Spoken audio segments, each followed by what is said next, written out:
Welcome, everyone, to our Sports Medicine Weekly podcast. My name is Steve Cashel, about to bring on our guest, Karen Malkin. But first, what if the best way to treat your pain is to start with physical therapy? The same athletico therapists who work with world-class athletes and professional dancers can transform your pain before it progresses to something worse. Schedule your free assessment at athletico.com. It all starts with Athletico. Our guest is Karen Malkin from Karen Malkin Health Consulting. Karen is a board-certified integrative health coach and eating psychology expert, one of our great experts here on Sports Medicine Weekly. And Karen, thanks so much for joining us once again on Sports Medicine Weekly. It is my pleasure because you are so good for all of our listeners. Today we're going to talk about inflammation and anti-inflammatory diets. So let's start with that, Karen. I hope you're doing well on this day. But first of all, can you define for us what is inflammation? Good morning, Steve. Yes, it's great to be with you again. So inflammation is your body's response to injury, and that could be from trauma, which is what Dr. Cole often sees, or it can be from environmental chemicals and toxins or pathogens causing disease.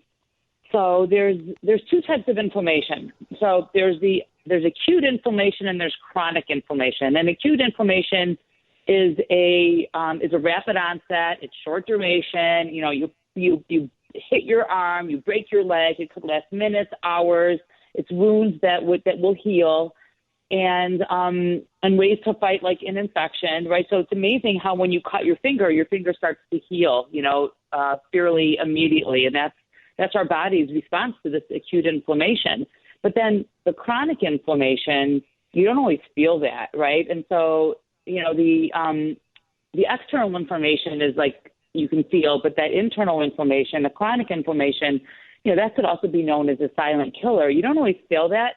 And it's characterized by more of a slow, low-grade, long inflammation that could last for months or years. And that's a common pathway in aging and in chronic disease states. And so those causes of chronic inflammation are like, infections, parasites, fungi, exposure to industrial chemicals, oxidative stress like autoimmune diseases, gut, our dental, our oral microbes, cardiovascular disease, diabetes. Osteoarthritis is an autoimmune condition that is inflammatory. Depression, cancer, lung disease, Alzheimer's disease, and other dementias. Those are all pathways of chronic inflammation. Yeah, it sounds painful. I mean, it's scary, but let's take it then to what you do and what you suggest. Again, visiting with Karen Malkin. Anti-inflammatory diets. Is there such a thing?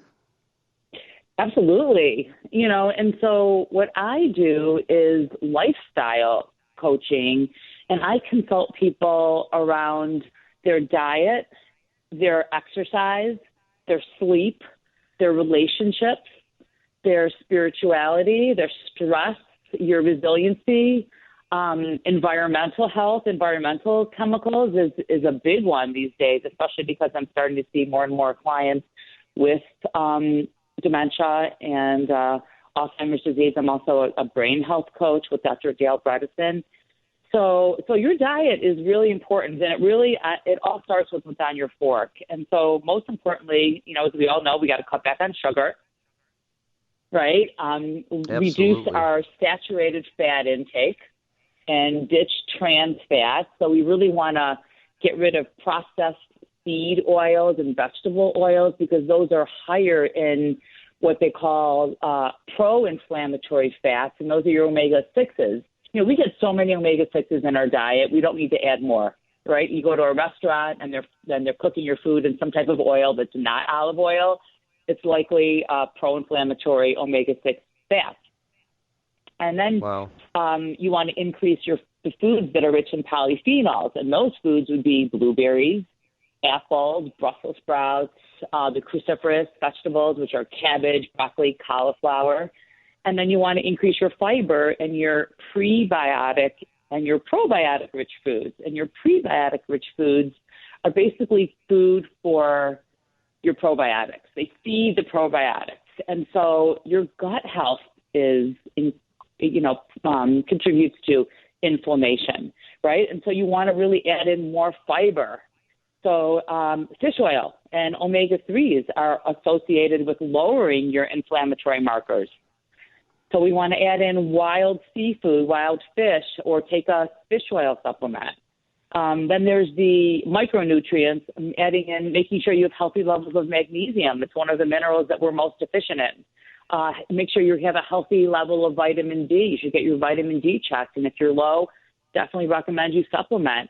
Make sure you have healthy levels of zinc, especially now during this pandemic, to help support your immune system. And then we've got the microbes, so we talked about the pre and probiotics, adding in more fermented foods, and if you need to supplement some glutamine. So diet's big. Absolutely. It's all about the veggies. Yep. Visiting with Karen Malkin, board-certified integrative health coach and eating psychology expert from Karen Malkin Health Consulting. I'm Steve Cashel, and it's Sports Medicine Weekly, our podcast. Karen, it's almost sounding like you can fight inflammation then with proper eating, correct? Yes, you can reduce inflammation. And you and I have talked about this because you've done several of my programs. And, it's not about perfection. This isn't about, I can never eat my favorite piece of cake again. This is about cutting back on sugars. It's about reducing inflammation. It's about calming inflammation. Think about inflammation as like fire. It's hot. We got to calm it. This isn't about a perfect lifestyle, but it's about adding in more leafy greens, vegetables, fiber, cutting back on your sugar. Because what happens is it changes your cravings. And then when you start to change your cravings, it starts to inspire you maybe to increase some of your HIIT training on your workouts. And, it's really about an anti-inflammatory lifestyle. So, yes, it does start with the food, but then, we have to talk about your stress and your sleep and how you're living your life. I think one of the things you bring up, as I mentioned, you can start it with food, but then the sleep, stress, relationships, spirituality. Talk a little bit about that. I mean, is there a standard that you suggest for sleep? I'm a big sleeper, Karen. I mean, I like to get my 8-9 hours a night, and that's just the way I've been kind of all my life. I'm not if I'm 6 hours, it's not a good day for me. So I build that in, and I try to sleep, but I get good sleep and I sleep well. But I'm sure you've dealt with your people that you see and your patients, so to speak, with sleep problems, sleep apnea and the like, but just kind of making sure that the importance of sleep. Can you touch on that? Sure. Yeah. I mean, pat yourself on the back because you are greatly reducing your inflammation with your 8 hours of sleep a night. Research is showing less than 6 hours a night is going to impair your glucose metabolism, which is going to, affect your sleep hormones, ghrelin and leptin. Those are your hunger and satiety hormones. And so sometimes you might notice, you probably don't because you're getting the 8 hours of sleep, but if someone has not getting enough sleep, we tend to crave more sugar, more carbs because we're craving more energy. And so less than 6 hours of sleep is going to impair your glucose metabolism. You're going to also have a 48% higher risk of heart attack. Those are the studies that are showing. Wow. It increases your risk of both prostate and breast cancer. It increases your risk of Alzheimer's disease and other dementias and stroke. It increases the stress response and increases your blood pressure. So sleep is really, really important, and it's getting a lot more attention now, which I'm thrilled about. I wear this little device, and there's no connection with Oura, but it's O-U-R-A, and it's a ring. And it's my sleep coach because personally, this is what I've been working on for myself, and I'm proud to say that I got 8.5 hours of sleep last night. But Nice. It gives me my REM sleep, which is my mental and cognitive recovery, And it gives me my deep sleep, which is the physical recovery. So all the athletes that you're working with, it's really, really important that they're getting enough deep sleep for the physical recovery. And that's in the first 4 or 5 hours of your night. And so it starts at about 10 p.m. And usually we're done around 2 a.m. So if you're getting to bed at midnight, 1 o'clock, you're probably losing a lot of deep sleep. And so it's really inspires me around my sleep. It also gives me my heart rate and my heart rate variability throughout the day, and then my resting heart rate. It also gives me my body temperature, so you could see, especially during this pandemic, if your body temperature starts to rise, you might know that you might be getting some type of an infection, so it's time to back off. You could also measure your athletic workouts around how you're sleeping and when might be a better rest day versus a day that you can really increase the intensity. So sleep really has a huge impact on our inflammation. Now, so Karen, this is a ring that you wear and then you receive data from it?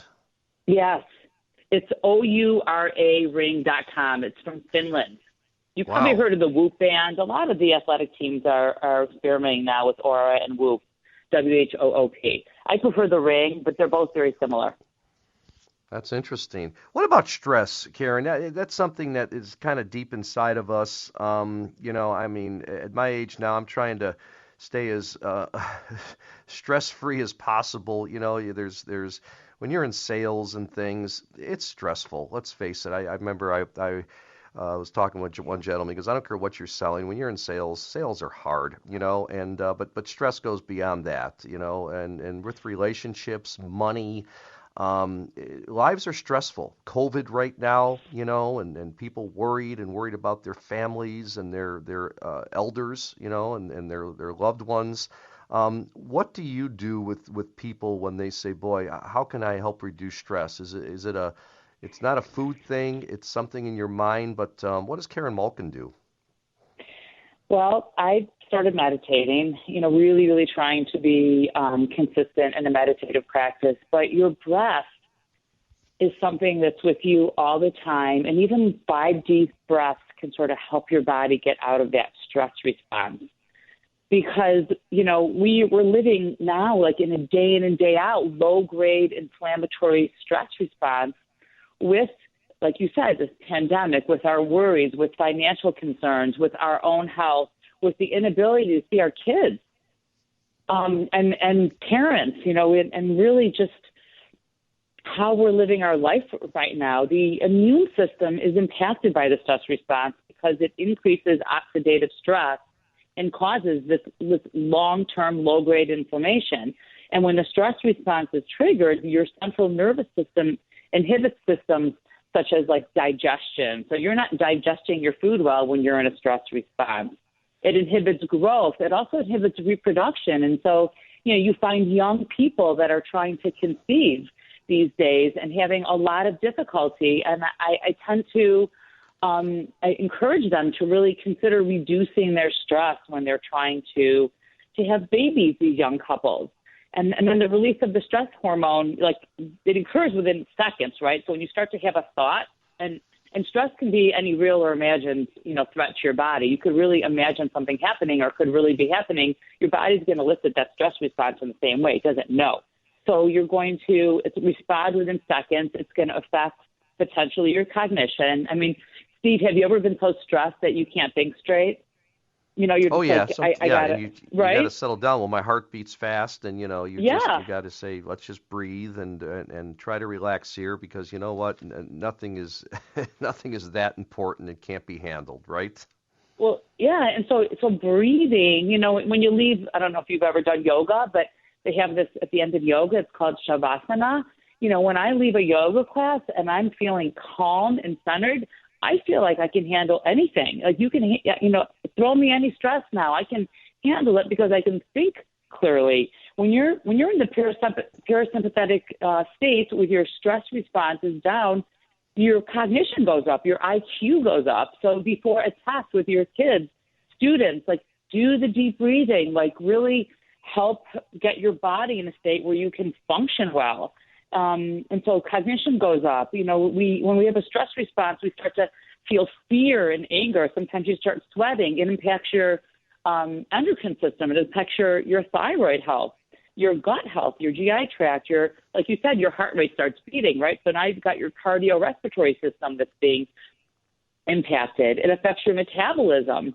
And so your immune system is highly correlated to stress. And so what can we do because the stress is there, right? And so breathing, finding time to at least eat your lunch. When you have your meals, try to eat your meals not in front of the news, not in front of a computer, but mindfully, where you can take sips of air while you're eating and just kind of decompress a few times throughout the day. I mean, we're not Buddha. We cannot live in a parasympathetic state all day long. And it might not be that healthy necessarily. You need some cortisol to get up in the morning. You need cortisol to get those workouts. These athletes that you're working with, they need to spike that cortisol to perform. But they also need to get it back down again. So we have to regulate it. It's all about homeostasis and balance. So I'd Absolutely. say, start with the breath. If you can do some yoga, that would be great. If you could do some meditation, there's amazing meditation apps out there. Even 5 minutes meditation, even 10 breaths 5 times a day throughout the day. Just sit down, breathe, and just really do what you can. The best way to de-stress is the methods are the ones that you'll actually do. Tai Chi is great, Qigong. Don't know that people are going to go out there right now and do these modalities, but finding something that would resonate with you that could help you de-stress, it would be really, really helpful. Yeah, almost like a workout. Start small. I said, just get in the gym, do 15 minutes the first day, do 10 minutes, just get there. Right. And then, you will build on that and you'll feel like, I can go back there the next day and do a little more. Again, we're visiting with Karen Malkin, board-certified integrative health coach and eating psychology expert. KarenMalkin.com is Karen's website, Karen Malkin Health Consulting. One more part of that, Karen, environmental chemicals. What don't our listeners know about that?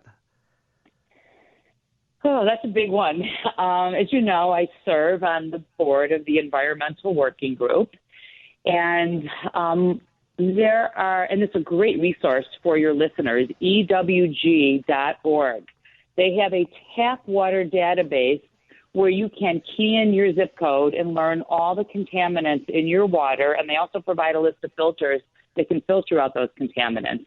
And so knowing what's in your water, and we have plenty of environmental chemicals in our water that increase inflammation and cause these age-related diseases and neurological conditions and cancer. So, EWG is an important resource. I have reverse osmosis at my kitchen sink, and I have a whole house filtration system. So there's many environmental chemicals in our water, and this is something that we can do something about. So our water quality. And then there's the chemicals that we use to clean. I use baking soda and vinegar. I like to use essential oils. I ditch all my fragrances because what the fragrances often in perfumes have affect your endocrine system. So that's your thyroid and your hormones. So, using products that are free of fragrance would be a great upgrade. And then there's the chemicals that are in these sprays now because of COVID.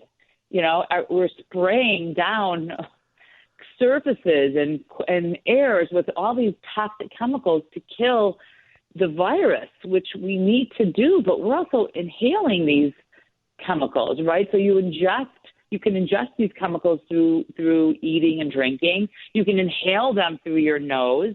You can touch them, and you're putting them on your skin. So any way that we can do, and these small steps that we can take to help reduce our toxic load. I wrote a 14-day program called Toxin Takedown, and I give you one small change you can make each day to help reduce your environmental chemical load. And they're simple changes, like we talked about, right? Getting in the gym for 15 minutes. It's manageable. I don't mean to overwhelm people, but it really is important to consider the environmental exposure that you have in your body. So, your body is naturally detoxifies substances, but not all of us can detoxify at the same rate. Some of us are slower than others. I'm one of them who detoxifies slowly.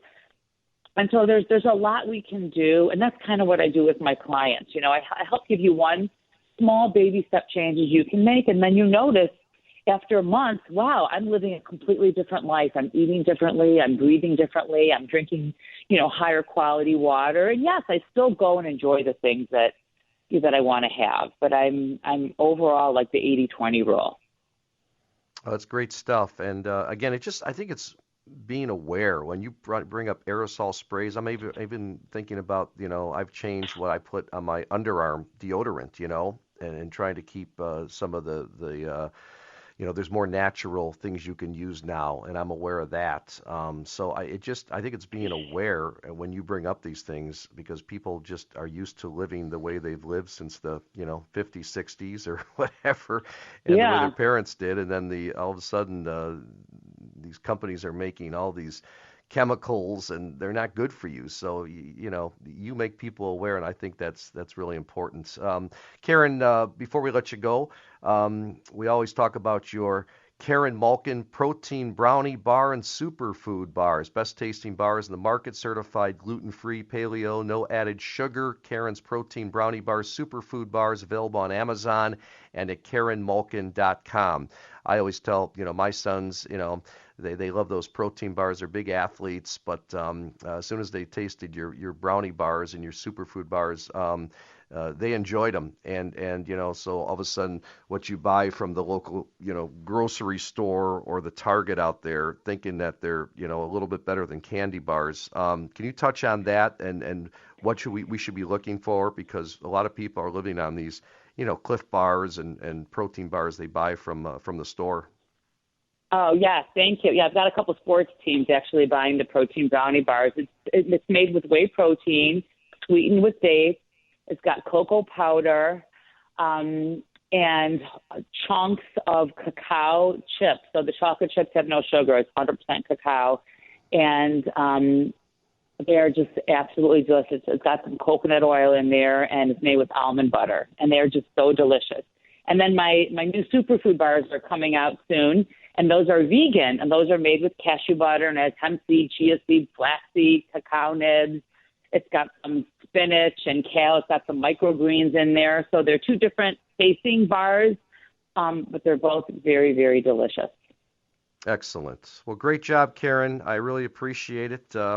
Again, Karen's got a great website, Karen Malkin, MALKIN.com, Karen Malkin Health Consulting, wellness guides where you can sign up for her free bi-monthly newsletter and get a copy of her wellness guide.